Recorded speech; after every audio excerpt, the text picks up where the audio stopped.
നിന്നെ ഈശ്വരമംഗലത്ത് നിന്ന് എങ്ങനെയെങ്കിലും ഇറക്കി വിടാൻ കച്ചകെട്ടി നടക്കുന്ന ആളല്ലേ പാർവതി. ഈ പാർവതി എങ്ങനെയാടി മോളെ നിധിയെ ദ്രോഹിക്കുന്ന തരത്തിൽ വരുതിയിലേക്ക് കൊണ്ടുവന്നത്?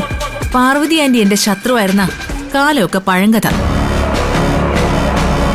ഇപ്പൊ കഴുത്തിലൊരു ചരടും കെട്ടി ഞാൻ കളിപ്പിച്ചുകൊണ്ട് നടക്കുന്ന ഒരു കുട്ടിക്കൊരങ്ങനാ പാർവതി ആന്റി.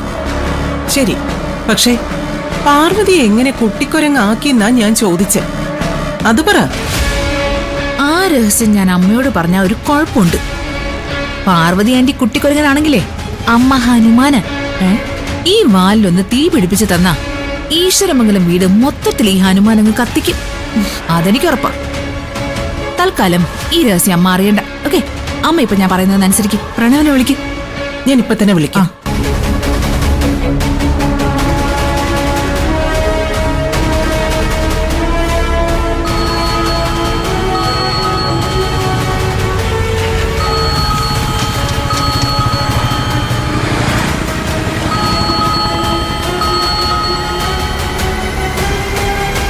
ആന്റി, എന്താ ആന്റി? എന്താ പ്രണവേ ഇത്?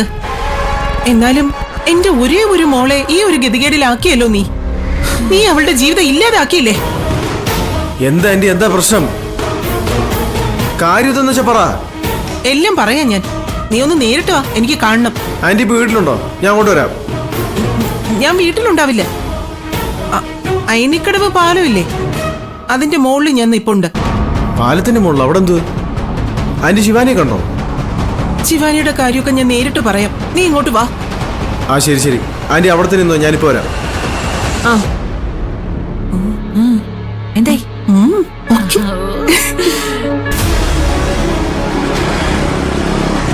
അതെ, അമ്മയ്ക്ക് പറഞ്ഞതൊക്കെ ഓർമ്മയുണ്ടല്ലോ.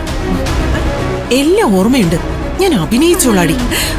ഉർവശി പട്ടം കിട്ടാൻ വേണ്ടിയുള്ള ക്ലാസ് അഭിനയൊന്നും വേണ്ട. ഒരു പൊടിക്ക് കയറ്റി പിടിച്ചോ, എന്നാലേ വർക്കൗട്ട് ആവും.